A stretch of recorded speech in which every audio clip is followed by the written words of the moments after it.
Hello, everybody, and thank you so much for joining this HD Next session. My name is Anja Luthje. I'm the founder and CEO of Unique Hospitality Solutions, a consultancy company, and I formerly was the group director of rooms and quality at Mandarin Oriental Hotel Group, where I've been for the last 16 years. Great. So yes, I'm going to actually go straight into the slides. And the idea is really to share how at Mandarin Oriental, they devised the safe operating protocols for COVID-19. And at Mandarin Oriental, there was a task force group, and the task force group actually started off by, going through obviously all the parts that needed to be done because of COVID due to legislation or laws or regulations that came out. But actually, the group wanted to step back and really look at COVID-19 much more holistically with regards to the guest and colleague journeys, and see how will these regulations actually not just be delivered, but woven into the experience, the overall service experience that both the colleagues and the guests will have. And with that, actually, we started off by creating a framework for COVID-19. And the framework was very much around understanding that guests are very unique, that everybody has a different take or a different level of comfort with regards to COVID-19. And that will change based on many, many, many factors. And so actually, we looked at 3 categories of guests. In the middle, you will see here COVID cautious. And the belief is that most guests would fall into this category. And most of the standards and the delivery of services would be based on this bulk of guests. However, there will also be guests that may be COVID super sensitive, meaning they may have underlying health issues, or they may be going to visit somebody who's older and they want to make sure that they're in a really safe environment whilst they're doing that. There could be various reasons why somebody obviously would be super sensitive. And for that, again, extra services would be designed, and extra procedures and protocols would be put in place. And this would then be an option for the guest to use these. On the other side, you see the COVID fatigue guest. So those would be guests that don't necessarily want to follow the rules, may not want to wear a mask. And here again, we would have to really assist our colleagues of how to deal with these situations and, make the guests understand and how we would do that. Around this framework, what we also actually, as the task force agreed upon, is that training would be needed for our colleagues to actually gauge and observe what category guest is likely to fall into. Obviously, pre-arrival during COVID is much more important, and during pre-arrival, many more things could be identified. So you could engage with the guest pre-arrival and identify whether somebody is super sensitive, and then make offers of additional services. That could be an extra floor where the room would not be serviced at all. Nobody would go into the room, but we would have different procedures of how we deal with in-room dining, laundry delivery, and housekeeping. Whereby COVID cautious, maybe we are servicing your room, but we will only service it when nobody is in the room for the safety of the guests and the safety of our colleagues. But we are doing turn down and housekeeping every day. And again, that would be then an option for the guest if they would like that or not. So based on that, training was required that once the guest is in-house, that we again gauge and really observe what the guest is saying, how they're behaving, and also how we as colleagues would be behaving. And I'm sure many of you in your hotels have found communicating wearing mask is not that easy because obviously body language communication has a lot to do also with reading the lips and also voice modulation. When you put a mask over, that part of the communication falls away and becomes much more difficult. So that also meant training, not just in the understanding and observing guests, but also how is the guest observing me and how is the guest communicating with me. So training was actually put on to, adjust your voice modulation, talk much more articulately. So many, trainings for the colleagues to feel comfortable in that new environment. And that brings me also to really bringing back the colleagues and welcoming the staff as you're bringing them back, if you're reopening or if you already reopened, giving them like kind of like a packet to make them feel safe and valued. And this, for example, you can see here were little belts that had an opening where the disinfectant wipes easily with one hand could be taken out. And that was given to colleagues that would be on guest floors in order to wipe down the handles as they leave a room, because the room would be sterile, but at the end when they leave, they could use this. Colleagues would also be given masks, two different styles, different colors to match the uniforms, and of course with the logo. And also really important is really a little pouch, and the pouch would be given to the colleagues to put their mask into when they're going to the colleague dining area for lunch or dinner, to not be dangling around with the mask, but really fold it away and wash their hands before and after use. So that was what was done at Mandarin Oriental, and the colleagues really, really loved it and felt really very good. The task force group then actually created a very high level guest journey map, really looking at from pre-arrival to checkout, what are the potential steps, and then actually went into each area and did real detailed mapping, and of course also then SOPs. We also looked at technology and said, what technology in general for COVID-19 environments could be used. Of course, the more options you can give to your guests with regards to being contactless, the better.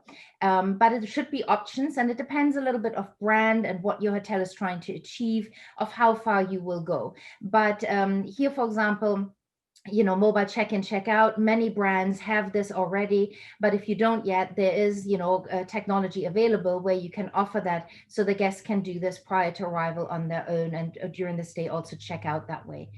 So, that will look obviously, in the way your brand will be displayed to the user. The other areas would be a colleague app, guest messaging platforms, and housekeeping. And I will take you very briefly through these areas. So the colleague app was really for communication and engagement and training. So posting SOPs, because many processes in many departments had changed. How do we now make it easy for the colleagues as they come back to understand the changes and be confident about them and consistently deliver? And the colleague app could also be used for scheduling of making sure that how many people are in the colleague dining for lunch or dinner, and stagger, basically the shift breaks. So here's an example at Mandarin Oriental. One thing that in the rooms division department that I was leading, we did a podcast a day, and it was a bit like, an apple a day keeps the doctor away. Well, we thought during COVID, a podcast a day keeps the doctor away, because it helped everybody to stay engaged and be part of, their group. And we had a calendar with all the different topics that would be launched.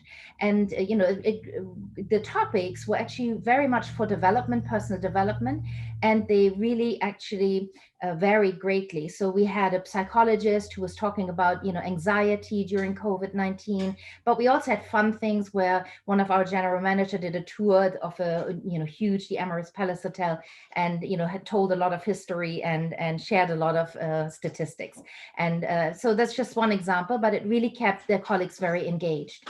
The other thing with the colleague app was really that our colleagues were always asked to submit any sort of innovative ideas or anything that they, because COVID is so new, we have the regulations, but we wanted to do more. And the more you can do to weave it into your guest experience, the better. But why not ask the colleagues of what that should be and what they hear back from guests and what they observe, what would be easier for them. So an innovative drive where everybody could submit an innovation, and then the ExCo members would vote for the best innovation, and there would be a winner at the end of the month.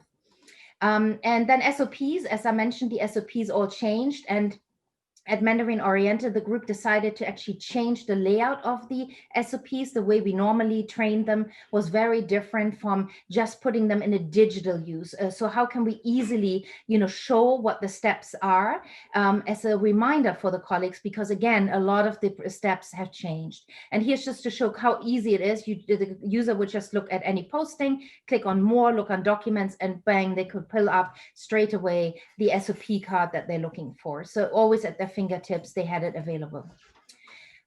Guest messaging, again, many brands, hotels are using it, but again, if you are not using it, it's something that, you can see here from the side. Before COVID-19, only about 20 to 30% of guests were using guest messaging. Resort hotels had a higher percentage than a city corporate hotel. And during COVID, even though obviously there were less guests in general, and this is now not just for a specific brand, but in general, the trend of guest messaging is showing that, yes, there are less guests, but those guests are using the guest messaging option much more actively than before COVID. And, here's just to show that the guests in any short, it could be texting, it could be WhatsApp, could be WeChat, they choose what channel, but the colleagues would see it all in one and answer on a desktop or on their mobile and interact with the guest in a very fast way. And during COVID, obviously, contactless, very, very helpful. And last but not least, housekeeping. Obviously, many changes in housekeeping. And, very often the checklists that you have in your systems are very like documents, they're static. But actually during COVID-19, it was seen that we really needed something interactive where the colleagues could put their signature on it and yes, done. And so we very quickly at Mandarin Oriental, the group decided to roll out in some of our properties as a pilot, an app that actually would, number one, be in the language that the colleague is their native language. And it starts off with protecting yourself. The layers of protection would be explained. And then there would be checklists for every section of the room. And every brand or hotel can actually put these checklists into the order in which you clean rooms. Normally, the first thing is you strip the bed. But during COVID, the first step always will be open the window if the windows are openable. And so, you would actually put the checklist into order, but it's clickable. So by every click, the colleague is actually saying, yep, I put my name to it, I did that. And the most important part was also for public areas in many countries or states or areas where your property is, jurisdictions would ask for reporting of how often the public areas would actually be cleaned, or, the bathrooms, for example. And again, this app really helped to track this and give us the reports that the jurisdictions were asking for at a fingertip, and very, very quick to implement. So this was something that the Mandarin Oriental team really enjoyed testing innovatively, and now many Mandarin Oriental hotels are using this particular additional housekeeping app. One thing I also would like to share, I just did that recently for another client.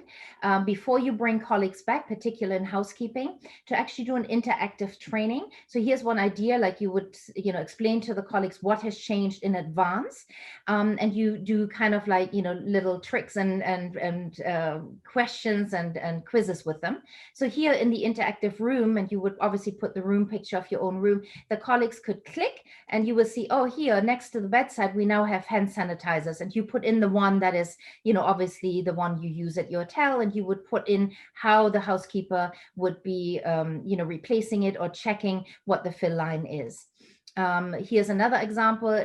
Some properties actually for coffee have actually converted their coffee makers, particular in suites, to one that is controllable with a mobile phone. So again, the guest doesn't have to touch anything. And they're also very easy for housekeeping to disinfect. So again, here the housekeeping colleagues would learn which rooms have this and how you would clean it. So it's just an example, but it's really good to do that prior to somebody coming back or on the first day, so they actually have an interactive, way to learn about the new things. And so that was a quick overview. I hope you enjoyed and hopefully got a couple of good ideas. I'm sure you have your own great ideas, but maybe this was helpful. I thank you very much for checking in, and enjoy the rest of HD Next. Thank you.